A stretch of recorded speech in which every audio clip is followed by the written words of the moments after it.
How to fix Tower of Fantasy login status exception error. 1. Restart your game client, exit then rerun the game. 2.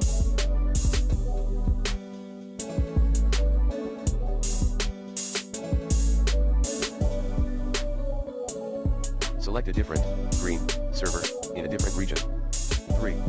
Run the game as administrator. 4.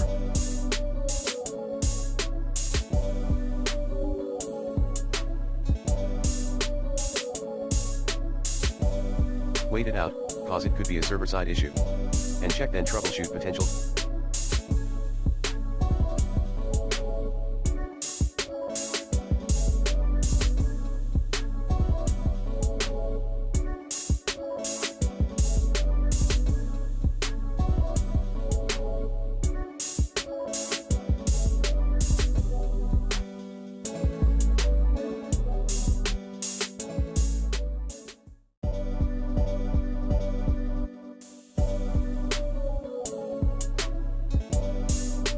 Connection issues in the meantime.